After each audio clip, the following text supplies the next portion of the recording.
At 101 years old, when everyone thought my destiny was only to wait for death in silence, I was surprised by something no master had ever taught me.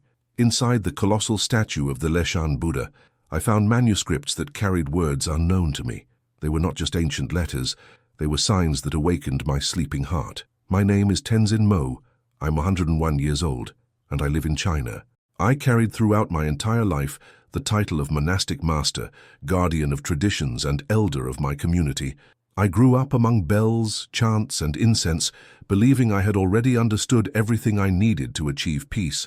But I discovered, late in life, that living long does not mean having found the truth. Today, I speak not as a monk who teaches, but as a man who finally learned how to listen. My wrinkles hold centuries of practices, but my heart recently discovered a new youth, the youth of faith that gives meaning to every breath. Before continuing with my story of conversion, write in the comments where you are watching from. I want to know how far this testimony is reaching. When I reached a century of life, I thought nothing could surprise me anymore. The monk's routine was predictable, marked by the sound of bells and the scent of incense that clung to every fold of our robes. But amid that repetition, a restlessness began to rise, as if time itself wanted to warn me that my path was not yet complete. My body was heavy, my steps slow, but inside me came a persistent call that would not let me rest. 3 signs, subtle and constant, surrounded my days. The first was a dream that returned endlessly. I saw curved golden letters shining in the middle of deep darkness. They were not Chinese characters, nor the ancient Sanskrit symbols I had studied countless times. They were different, almost alive, and I always awoke with the feeling that they carried a message meant only for me. The second sign came from the stone Buddha itself, the silent guardian of our centuries. When I placed my hand on the back of its neck, I felt an echo, a hollow sound, as if there were a secret space inside. For decades I ignored it, attributing it to the wear of the rock, but as I crossed 100 winters, I realized that sound was no simple accident. It was a call. The third sign revealed itself at dawn. Many times when the mist curled around the Leshan cliffs, I heard the wind carry a murmur. It was not a Buddhist chant, nor a simple whistle of nature. It was a verse, in a language I did not understand, but it struck my chest as if demanding my attention. These 3 experiences, the dream, the echo, and the whisper, began to close around me like concentric circles, pressing me toward a center I had not yet discovered. No book in our library explained it. No master answered it. Some said it was an old man's imagination, others that it was just the closeness of death. But inside me, something greater said it was not delirium, but a promise. So I made a silent vow. If there is a truth hidden beyond the images, let it be revealed to me before my bones rest beneath the earth. And it was this vow that guided my weary steps inside the statue, where the unexpected awaited me. The mornings in Leshan always brought the same fog, but that day the air felt denser. I carried within me a restlessness that would not let me stop, as if time itself pushed me toward the interior of the statue. My fragile feet found the path to the service stairway, a forgotten access that only some of the older monks still remembered. Each step creaked as if protesting against my century-old weight, but I advanced with the calm of someone who knew that something inevitable awaited. The narrow corridor was covered in dust. Rough walls carved by time opened before me, as if guarding a secret unrevealed for centuries. When I reached the back of the statue's head, I touched the cold stone. I knocked gently with my knuckles, and heard again the hollow sound that had intrigued me for so long. This time I did not hesitate. With trembling but steady hands, I pulled from my pocket a worn chisel and a small hammer. With each strike, pieces of stone broke away as if they were tired of hiding what they contained. I worked for long minutes, perhaps hours. Time slipped away. Sweat rolled down my wrinkled forehead, mixing with the dust that covered my robes. At last, an opening appeared. From within the crevice, a discreet glow reflected the flame of the lamp I carried. I reached inside and pulled, with effort, an ancient wooden chest. Its weight spoke of centuries of silence. The surface bore no familiar Buddhist symbols, but curved arabesques, drawn as if imitating the movement of water. I ran my fingers along those lines and felt a shiver run down my spine. For a moment, I feared to open it. It was not the fear of punishment, as I had learned in the litanies of youth, but a different kind of fear. The fear of finding something that could transform everything I thought I knew. I closed my eyes, breathed deeply, and lifted the lid with the slowness of someone who knows the next gesture may change the destiny of an entire life. Inside, I found manuscripts preserved in dried hides. The letters, curved and elegant, belonged to no language I knew but the heart recognized before the mind. They were the same golden forms I had seen in my dreams. The pages exhaled a strange fragrance, like wet earth after rain, bringing peace amid the darkness. I held that chest against my chest, like someone holding a lost child. For the first time in many years, tears came effortlessly. I could not read what was written, but I understood that this was no coincidence. It was a calling, and although I had no answers yet, I knew my life would never return to the silence of before. Before continuing, I want to say that during this period, I learned that Allah asks us to care not only for faith, but also for the body He entrusted to us. That is why I want to recommend something that can help, a practical guide to healthy living, which includes how to maintain discipline, energy, and balance. And as an additional gift, this material also brings a special guide on ruqya and spiritual protection to strengthen not only the body but also the heart. I carried the chest to my meditation room. The wood creaked as if protesting against being disturbed after centuries of rest. Carefully, I removed the first scroll of parchment. It was dried skin, written with ink that, despite its age, still shone under the light of the lamp. Next to it, folded almost ceremonially, a white cloth bore a single word inscribed in perfect calligraphy, Allah. I ran my fingers over those letters as if touching fire, afraid of being burned by a truth I did not know. There was nothing familiar in them, yet a serenity filled the room.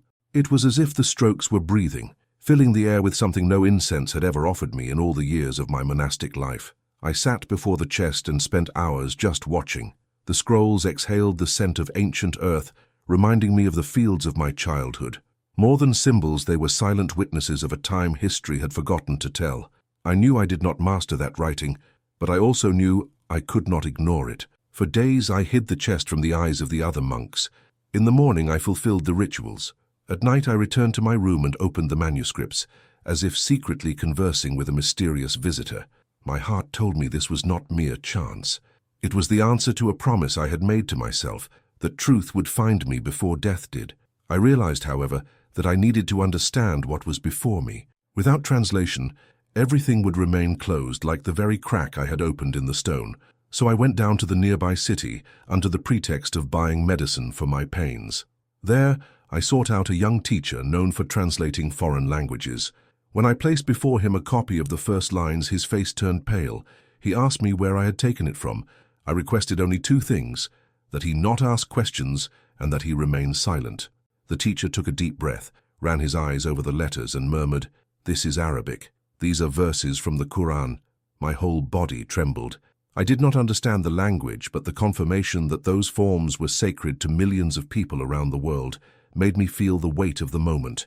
The teacher, still hesitant, read in a low voice some passages about the oneness of God and the gratitude owed to the Creator.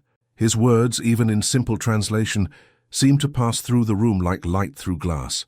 I left with more questions than answers, but also with the certainty that I could not turn back. Those pages were not dead. They breathed, they spoke, they demanded to be heard. And I, an old monk of a century, understood that my search had only just begun. The young teacher adjusted his glasses and, with a restrained voice, began to read slowly. His words cut through the air with a solemnity that made me shiver. In the name of Allah, the most merciful, the most compassionate. Never before had I heard the opening of a text with such strength and tenderness at once. It was as if the universe bowed before a name I had never dared to pronounce. He continued, almost in a whisper, "Muhammadun Rasulullah. Muhammad is the messenger of God."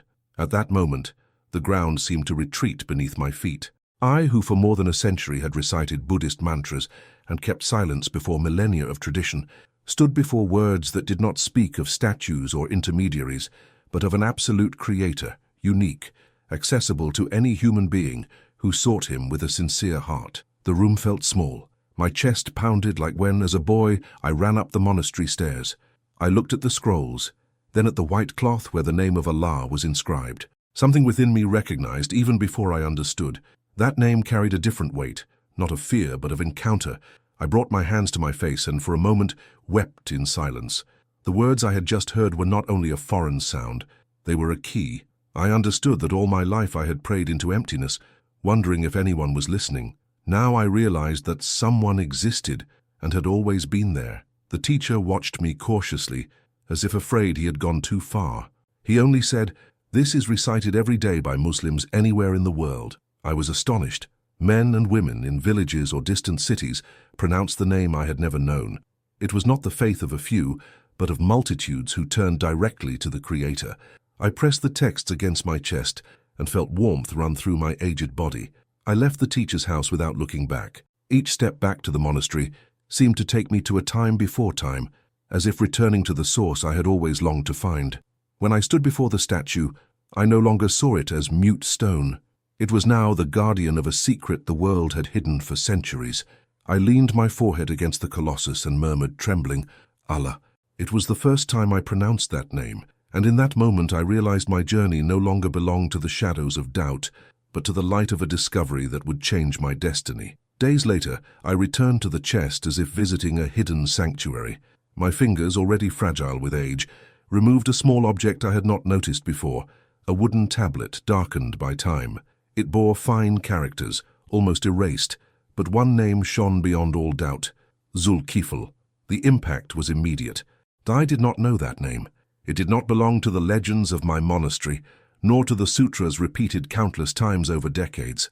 I kept the object in my robes and spent entire nights pondering its presence.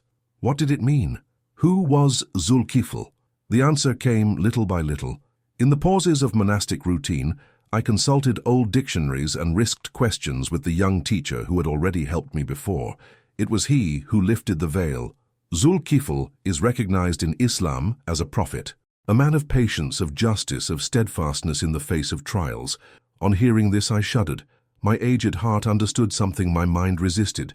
The name found in the belly of the statue was no accident, but an echo of a story that crossed borders. I began silently reconstructing possible routes. Merchants of the Silk Road, anonymous pilgrims, manuscripts that traveled from caravans to forgotten ports. What if, at some point, followers of the one God left signs in the heart of China?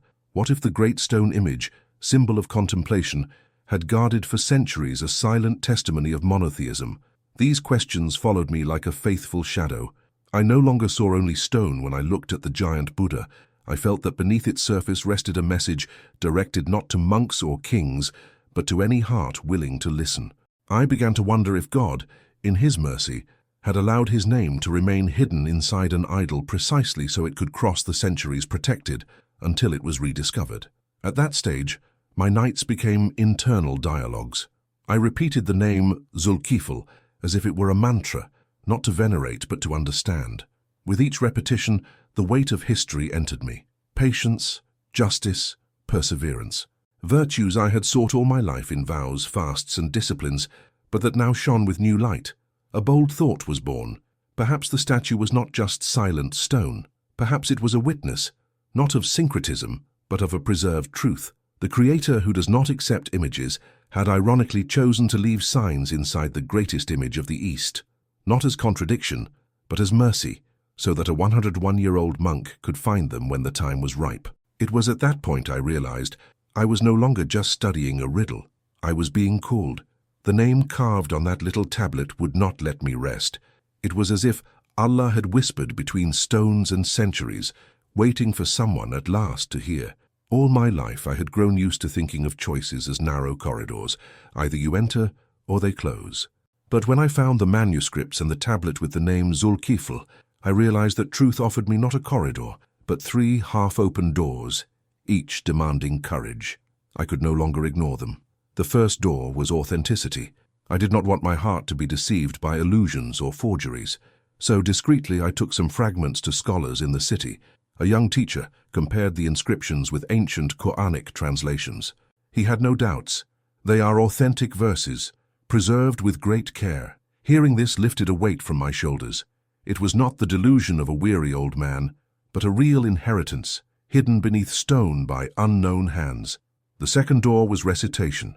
I already believed in what I read in translation, but I felt that simply reading was not enough. There was a rhythm, a cadence, a life in the verses I wanted to feel in the original tongue. I asked the same teacher to teach me how to pronounce some words.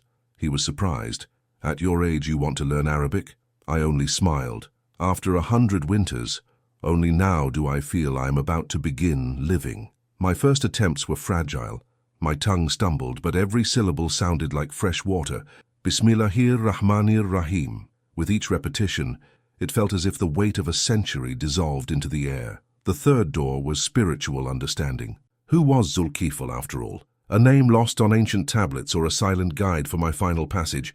I discovered he was known for patience and justice, virtues that resonated with my own monastic path. I realized this might be the most urgent lesson for me, not to rush, not to resist, but to cross life's threshold with dignity, trusting in the One. That bridge, which old age reminded me of every day, could not be upheld by empty rituals or inherited traditions, but only by truth.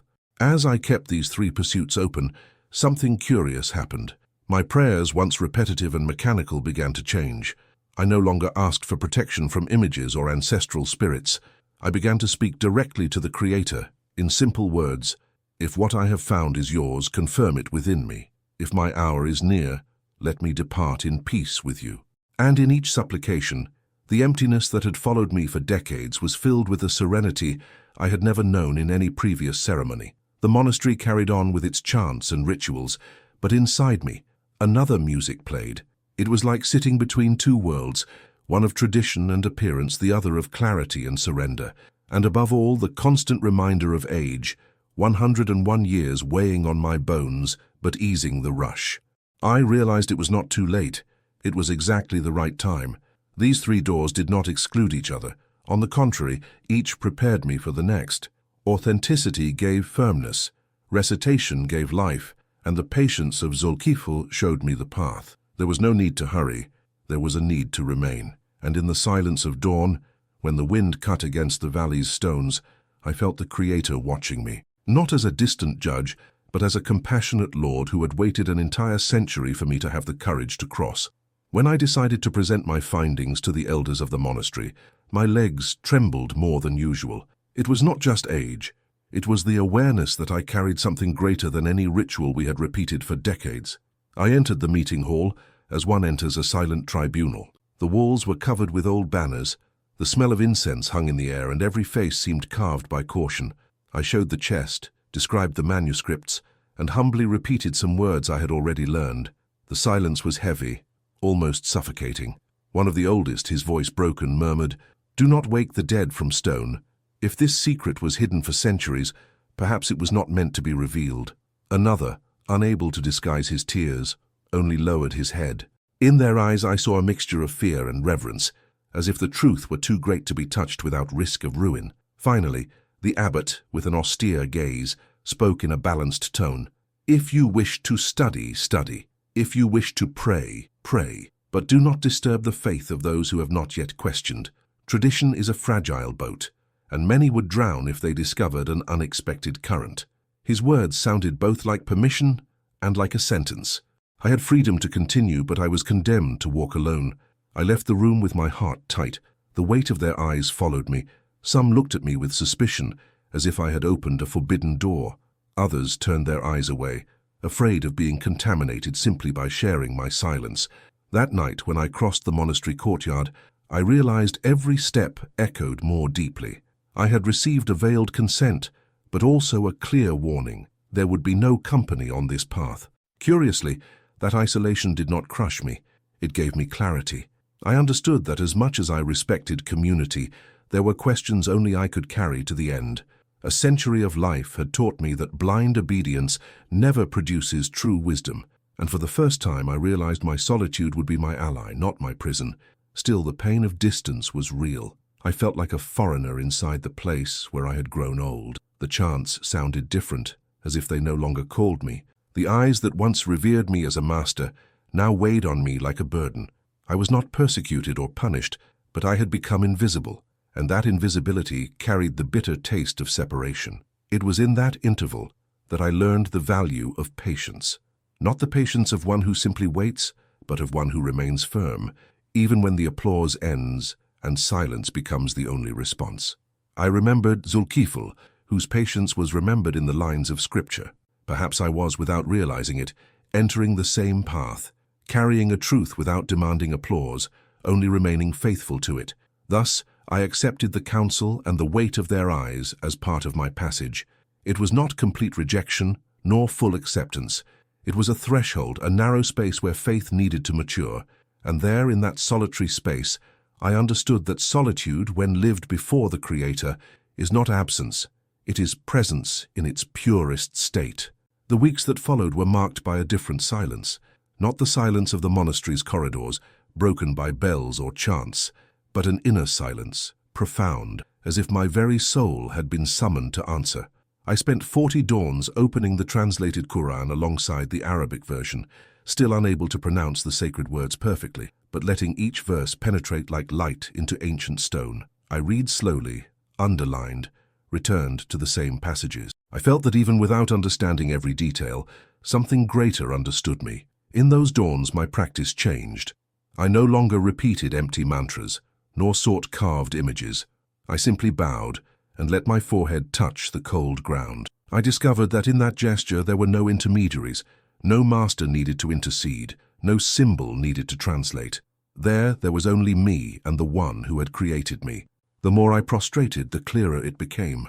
It was not the strength of my body that sustained the prayer, but the surrender of my soul. Time seemed to dissolve. The 100 winters I carried on my back lost their weight before the simplicity of that encounter. Each time I whispered Bismillah, I realized I was not merely uttering a phrase, but recognizing a presence that had always accompanied me, even when I had no eyes to see it. On the dawn of the 40th night, something within me no longer asked for permission. My heart had already accepted, and my mouth, as a late witness, simply surrendered. Inside the belly of the statue itself, where centuries of incense had hidden a secret, I pronounced Ashhadu an la ilaha illallah wa ashhadu anna Muhammadan Rasulullah. The stone around me seemed to breathe with me, and I felt the air was no longer the same. There were no trumpets, no chants, no audience, only a declaration made in the dark, yet it illuminated my entire existence. For the first time in 100 years, I realized old age was not an end, but a beginning. The mouth that had so often recited texts which never answered my questions now carried a truth that returned me to childhood. It was like being born again, but with the memory of everything that had been before, and with the certainty that nothing had been in vain. In that moment, I understood I had nothing left to prove to men. My entire life of discipline, rituals, and obedience culminated in that simple testimony. I did not need golden temples, nor the approval of the elders. What happened there did not depend on applause. It depended only on Allah, who had heard me before I ever had the courage to speak. I rose slowly, my body bent by time, but my heart lifted like that of a child. I felt I no longer carried the burden of unanswered questions. Now I knew there was one, and I recognized him. And in that recognition, I discovered that even after more than a century of life, it was still time to be born. I did not think of cameras, nor of an audience. My life had always been made of slow steps in the monastery, short conversations with novices, and nights when only the wind answered. But a young man who accompanied me in my readings with eyes full of curiosity whispered, "Master, why don't you tell everything? Record it, so others may know too." I hesitated. A century of silence is not broken easily, especially before a cold lens. Yet I realized it was not about me. It was about the one who rescued me at the edge of my days. I agreed. I sat in the same room where I had hidden the chest, arranged my old robes, and let the lamplight illuminate just enough. The young man adjusted the device, and I spoke without rehearsal, without script, as one who prays. My voice came out deep, measured, carrying the memory of 100 winters. I spoke of the crack in the stone, of the sound that called me, of the chest released. I described the scrolls, the word written on white cloth, the name of Allah that set my heart ablaze. I did not use speeches against anyone. I did not seek to provoke anger or offense. I simply confessed. I said I found verses that answered questions I had carried for decades. I recounted how I discovered the name of Zulkifl and the patience that Prophet represented. And above all, I spoke of the peace I felt when I realized I needed no images nor golden altars, only submission to the one God. They were continuous minutes, without cuts. There was no theatrics, no rehearsed gestures, only an old man sharing a secret that could no longer remain in his chest. When I finished, I thought few would watch. I imagined it would be just another record forgotten in time, but the video found paths my feet could never have walked. Soon I heard reports that astonished me. I was told that monks in other monasteries, upon watching, began searching for Quran translations. Some did not dare to speak, but started praying silently to the formless creator. Young students commented that they never imagined seeing such an old master confess such a radical change, and it made them rethink their own convictions. I do not take pride in the impact, because I know everything belongs to Allah. I only understand now that nothing was in vain, neither my 100 years of silence nor my late discovery. The video was not my plan. It was only another door he opened. And if you, who now listen to me, felt something awaken in your heart, I ask you to consider supporting this channel through the Super Thanks button. Your contribution helps bring testimonies like mine to more people who need to hear that Allah still opens doors where we see only stone. When I think of the weight of the years, I no longer see waste. Every step within the monastery, every dawn before the void, every doubt I hid in silence, all were part of the road that brought me here. Today, I understand that the Creator was always near, even when I believed I was alone before the stone walls. The statue still towers over the river, watched by thousands of eyes that see it only as a monument. For me, however, it has become a reminder that no object, no matter how grand it seems, can hold the breath of eternity. The chest I found did not only reveal scrolls, it revealed me to myself. I discovered that the true dwelling of Allah is not made of stone but of hearts that submit to His will. At 101 years old, my name no longer matters much. The biography I carry could be described in many pages, but now only a few lines are enough. I was a man who sought answers in silence and found meaning in Islam. I am not a hero. I am not wiser than others. I am only living proof that it is never too late to recognize the truth. And perhaps this is exactly what I wish to leave as a legacy. If someone, upon hearing my story, understands that there is still time to begin again, then every effort was worth it. Because faith does not depend on youth, nor on prestige, nor on physical strength. It blossoms even in the winter of old age, when the world believes everything is already over. That is why, if this testimony has reached you, do not keep it only for yourself. Share this video with groups, with friends, with your family, on social networks. Perhaps someone, lost in doubts or trapped in traditions that no longer answer the heart, is waiting only for a sign to open their own inner crack and let the light in.